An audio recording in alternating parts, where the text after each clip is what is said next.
Marcos, Danilo, por favor. Vocês conseguem ver os slides aí? Perfeitamente. Perfeito. Eu vou ser um pouquinho mais fast tracking aqui, porque last but not least, a Michelle já fez um papel gigante aqui, de passear pela mesma prótese e não a mesma situação aqui. Então, a ideia vai ser só trazer um casinho em que a gente tem um pouquinho de dificuldade e quando realmente a experiência, que foi o que eu adiantei aqui, faz toda a diferença, né?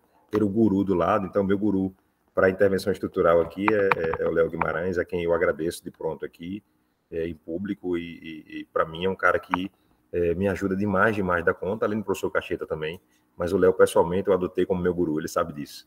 Muito bom, então aqui é um senhor de 63 anos, que tem um diabetes tipo 2, de longa data já, hipertenso, e esse paciente descobriu, isso ele se apresenta para nós em 2023 agora, com 63 anos. Lá em 2009, ele descobriu ser portador de doença coronária multiarterial, portanto, antes dos 50 anos, e, à ocasião, ele se apresentou com uma síndrome sem supra, fez uma cine e lhe indicaram uma revascularização cirúrgica, perdão. Indicaram CABG para ele recebeu um enxerto de mamária para DA, Lima LAD, um enxerto venoso aorto para o ramo marginal em 2009. Eu não tive acesso à cine da ocasião.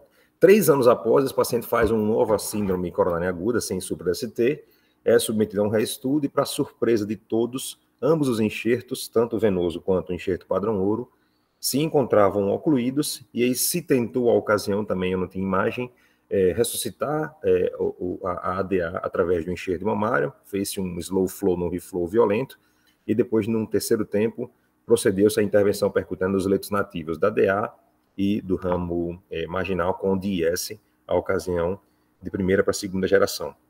Esse paciente tem a genesia de anjo da guarda, e em 2021, ele tem um AVE isquêmico e fica com uma disfasia e uma limitação no limídio direito, tá? E agora, depois de um tempo sem segmento, ele ficou acompanhando, perambulando aí por cardiologistas e endocrinologistas, e ele se apresenta ao serviço com uma dispneia e uma dor torácica súbita. O eletrocardiograma não diagnóstico, o ritmo sinusal, QRS estreito, isso é importante para o tema, sem FA. E aí, ainda bem que fizeram a propedêutica complementar. A minha ecocardiografista de eleição fez um ecocardiograma transtorácico em repouso. Eu destaco para os senhores aqui algumas coisas. O volume indexado átrio esquerdo, cujo cutoff superior é de 34 ml por metro quadrado, antigamente era 29, veio 39 ml por metro quadrado, superfície corpórea.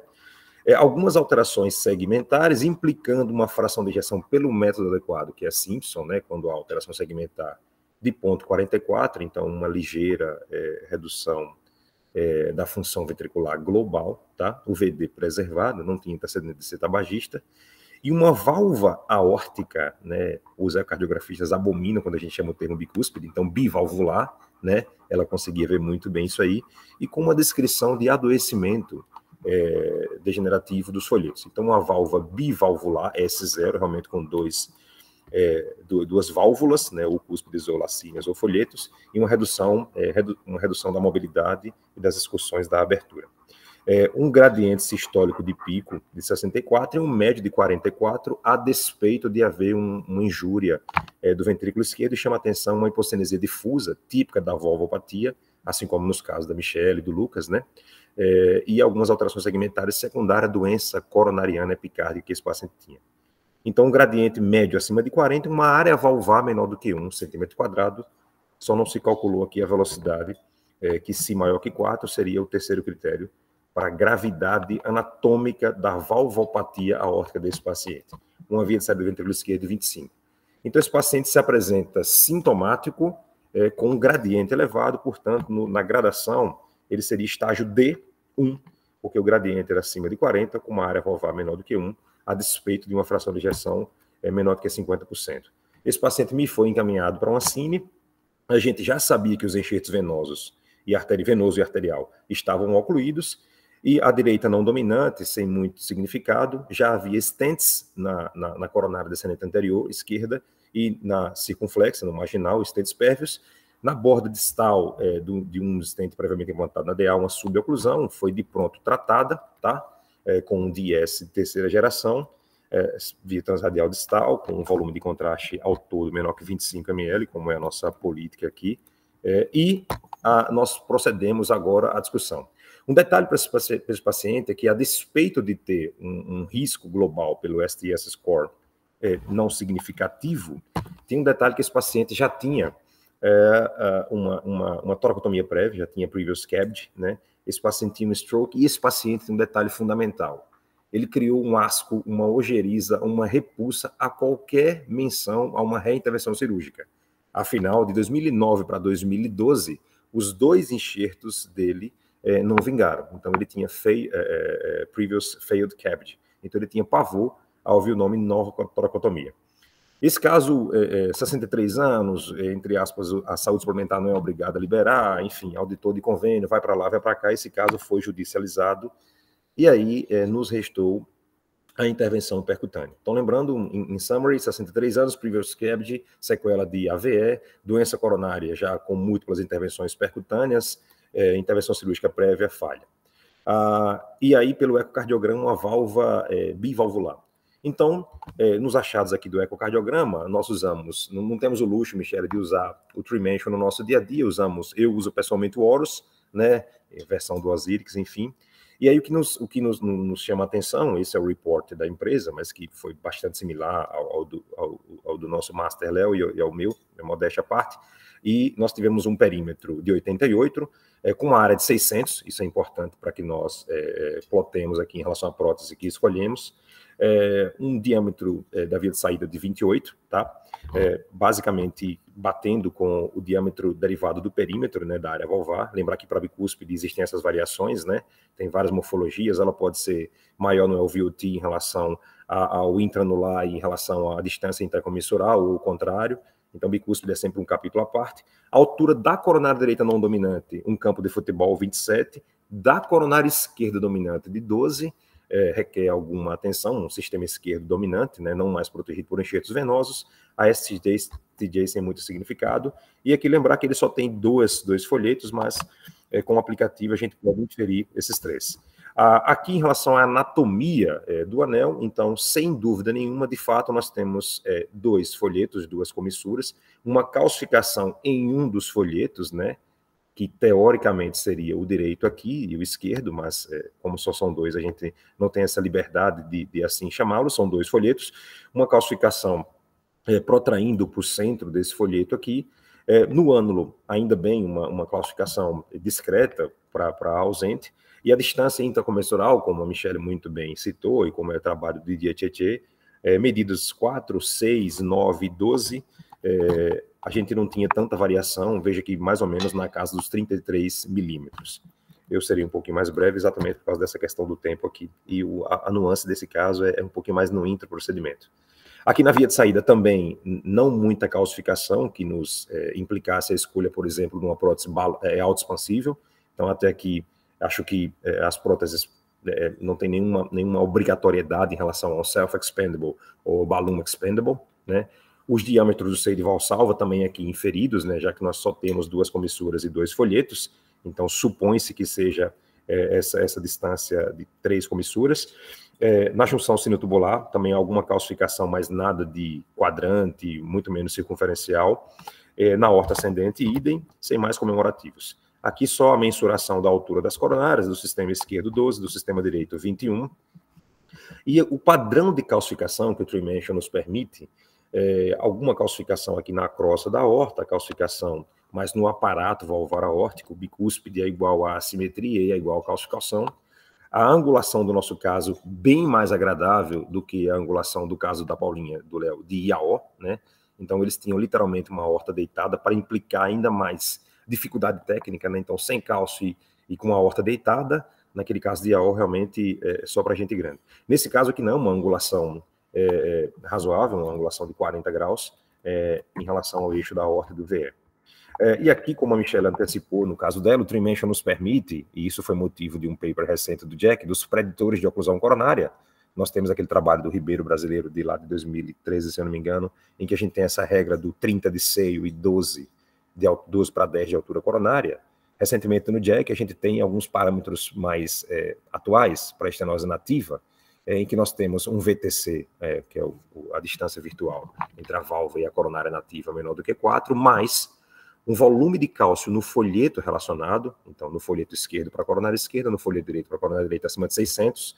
Perceba que nesse caso aqui, o volume de cálcio maior nesse bloco aqui era aquém de 400, né? E a altura da cúspide, quando maior do que a altura da coronária relacionada. Então seriam esses 3 preditores mais modernos, digamos assim, para a oclusão coronariana, que pode ocorrer por 2 motivos: pelo sequestro do seio ou pela oclusão do ósseo da coronária, que é a maneira que a gente mais encontra no dia a dia.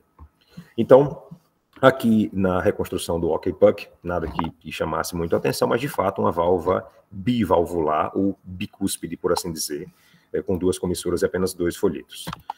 Muito bom, aqui a simulação, como a Michelle muito bem nos apresentou, né, de como seria a escolha da prótese. Então, nós estamos diante de uma estenose de válvula bicúspide Siever 0, S0, com 2 cúspides, e com uma área exatamente de 600, 599.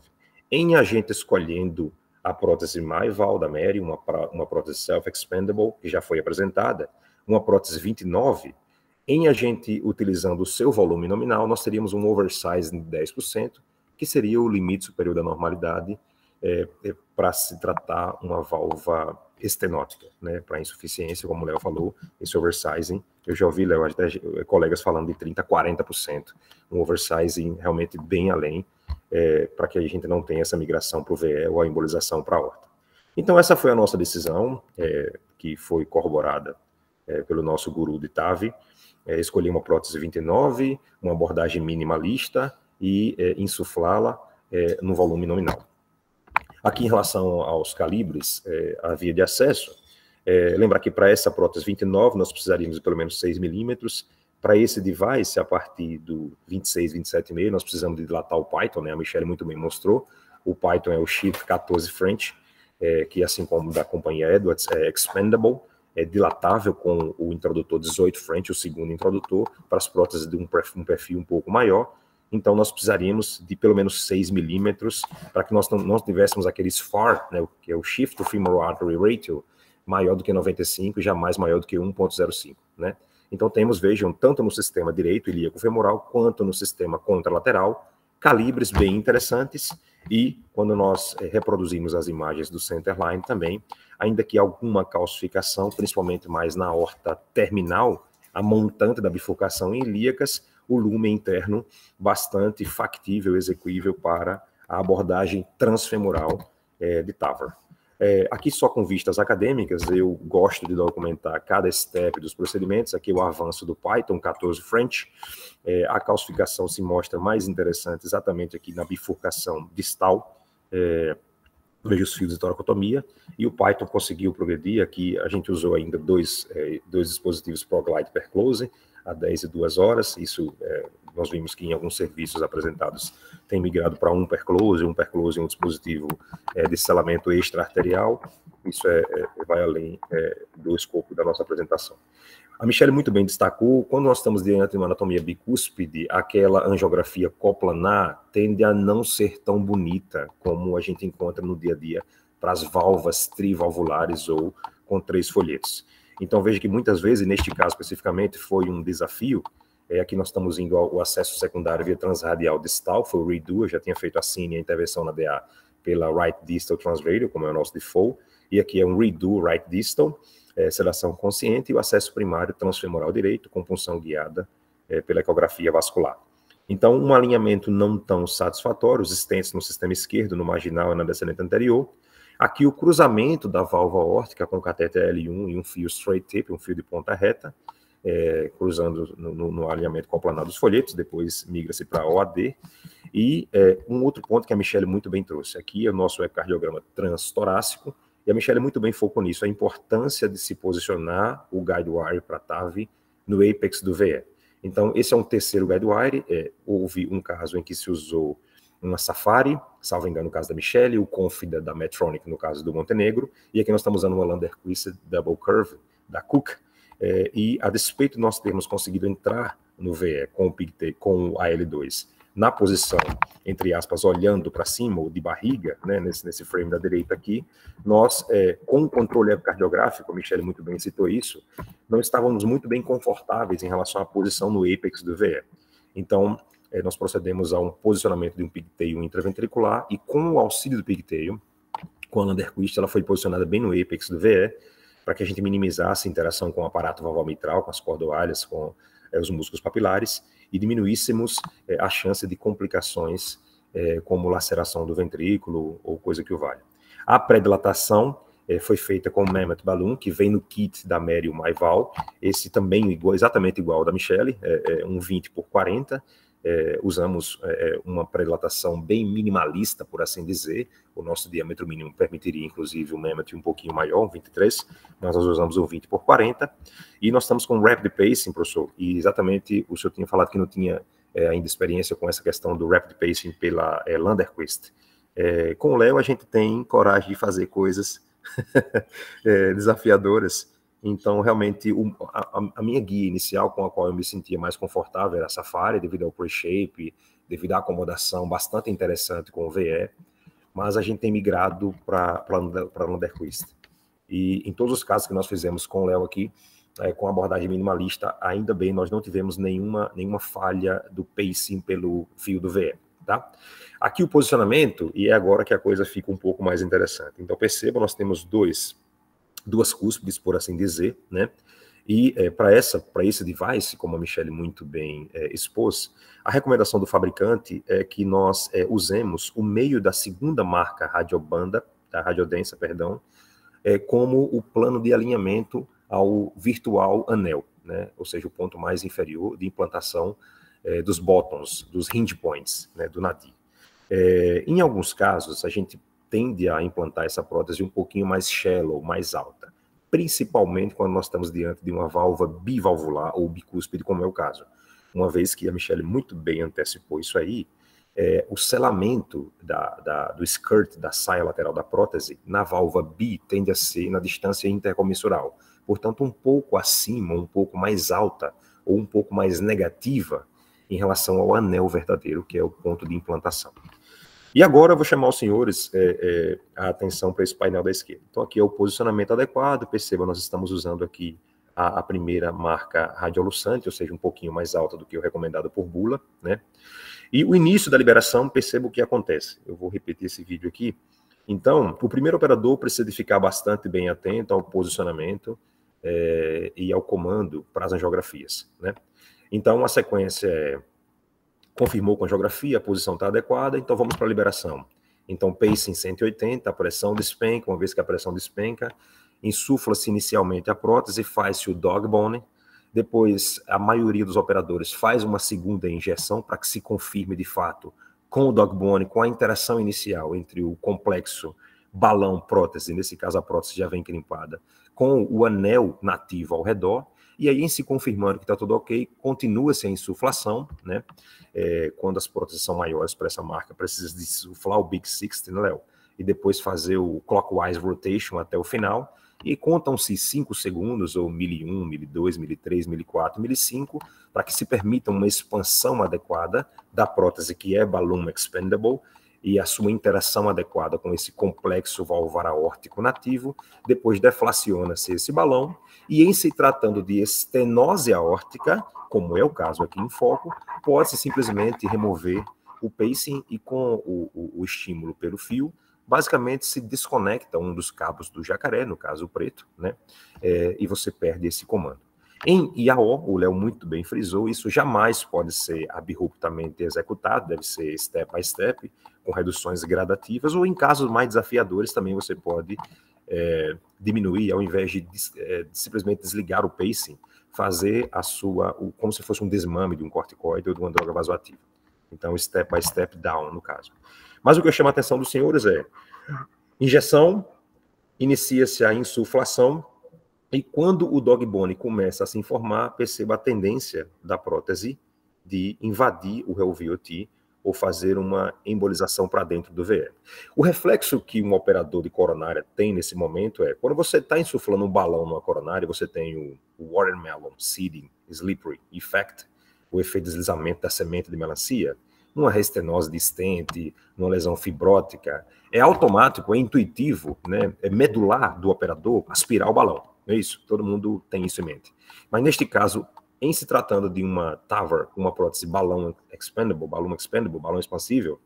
Se isso for feito, você tem uma prótese parcial e debilmente expandida, ou seja, o suficiente para desacoplá-la do seu balão de liberação.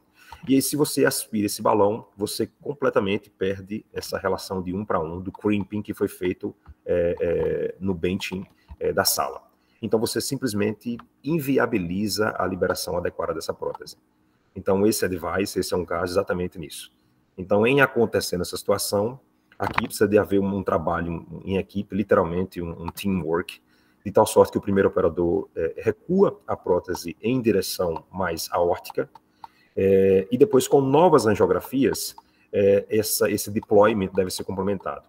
Então, aqui é a hora em que realmente ter um guru, né, nesse caso, fez toda a diferença, porque a chance de alguma coisa dar errado aqui seria gigante, Léo. E essa foi uma liberação, não foi tensa como a daquela IAO sua, mas uma liberação em que uma experiência e um conhecimento e um respeito ao procedimento se faz mister, né?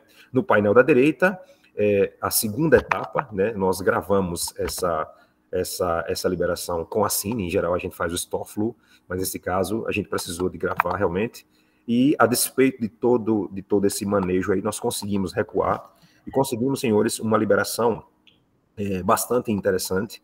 Esse é o final result aqui angiográfico, né? Já sem o fio cruzando a válvula e sem pigtail protegendo, né?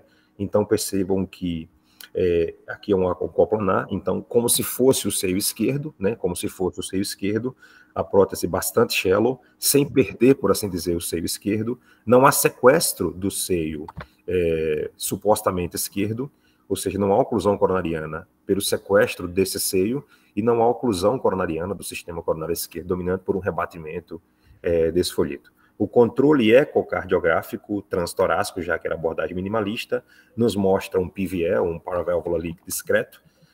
A ecocardiografia está extremamente caprichosa e se faz ouvir nesse sentido. Então, na visão do cirurgião, na visão em face, né, na visão aórtica, nós temos um refluxo discreto entre 3 e 5 horas, e nós estamos lidando com uma prótese intranular, como já muito bem falado foi. Nós vimos um caso de uma prótese supranular, da Accurate Neo 2 da Boston. Essa prótese intranular, as Balloon Expandable e a prótese Navito-Pórtico da companhia Abbott, próteses intranulares tendem a ter um gradiente final um pouco mais elevado do que as próteses supranulares. Então nós tivemos um gradiente final médio, menor que 3, a despeito dessa situação bicúspide, a liberação algo turbulenta devido a essa tendência de in-depth da prótese em relação ao VE, uma área valvar final maior que 2,5. Esse paciente, por acaso, segue comigo no meu consultório. Esse procedimento completou agora 4 meses, e o paciente vem em classe funcional 1, vem sem angina de peito, vem sem limitação funcional, e o PVL se manteve. Ele já fez mais de 2 ecocardiogramas, né? E não teve complicação vascular, foi abordagem minimalista, ele recebeu alta 24 horas após, foi para casa. O pós-operatório foi na terapia intensiva, não houve distúrbio de condução atrioventricular ou interventricular. Eu fiquei devendo o eletrocardiograma. E esse caso só teve um desfecho favorável, exatamente porque nós estávamos com um guru do nosso lado, né? Então, eu brinco muito com o Léo isso, assim, a gente precisa de respeitar demais o procedimento. Tá virando angioplastia. Em muitos casos, a gente gasta muito mais tempo para fazer uma bifurcação complexa, um caos calcificado, mas ter o suporte, a experiência e ter a humildade, né, nesse caso especificamente, de reconhecer. No meu caso, eu não fiz um fellowship de estrutural, sou um entusiasta, mas nesse caso, quem nos salvou, o paciente, a nossa equipe, foi a presença do nosso guru, Léo. Então, de pronto aqui, muito obrigado mais uma vez por isso. E obrigado, professor, pela oportunidade aí. Obrigado a você. Isso foi muito importante, né? Essa atenção redobrada, né, Léo? Quer dizer, foi um balão expansivo reposicionável, exatamente, né? Durante a insuflação, vocês tiveram que reposicionar a prótese pela complexidade da anatomia, a válvula óstea bicúspide, etc., né? Então, parabéns aí pela habilidade. Você tem algum comentário, Léo, adicional sobre essa... Não, esse caso do Marcelinho é bem interessante desde as medidas, né, Marcelinho? quando a gente tem uma válvula baixa bicuspide de Siever 0, né, ela já tem uma dificuldade para se medir. Porque a primeira dificuldade sua é achar qual é o plano do anel valvar aórtico. Né? Porque aqui, quando nós temos 2 pontos, nós temos uma reta. Para se fazer um plano, nós precisamos de pelo menos 3 pontos. Onde a gente coloca esse terceiro ponto, tendo apenas 2 seios, é muito difícil. E não é algo consensual quando se lê sobre o assunto. Né? O que se recomenda hoje em dia é você achar o nadir dos 2 seios, e aí você jogando com a sua angulação até você achar o menor anel. E aí você vai partir do princípio que aquele ponto é o seu plano valvar. E aí começar todas as medidas. Então é um procedimento que já começa a dificuldade na seleção do tamanho de válvula que você vai utilizar. Né? Além disso, distribuição de calcificação, comportamento do balão, a gente viu, mesmo que sem tensão no sistema, quando começa o dog bone, pelo comportamento ali, interação com o cálcio, a válvula pode migrar para ventricular ou aórtico. E é exatamente isso. Na hora tem que travar o balão onde você está, nem insuflar mais nem menos, e um jogo do primeiro operador. O Marcos Danilo fica falando que eu salvei, mas ele estava como primeiro. Ele reposicionou ela de forma calma. Porque se você simplesmente tracionar a válvula, ela vai aórtica, e você vai ter que liberar ela aórtica. Então você tem que fazer uma tração com uma força controlada. E aí sim, terminar a liberação como uma TAV convencional. Então foi um caso bem, bem interessante. Eu só não sei se o Marcos Danilo tem coragem de falar mal do ecocardiografista.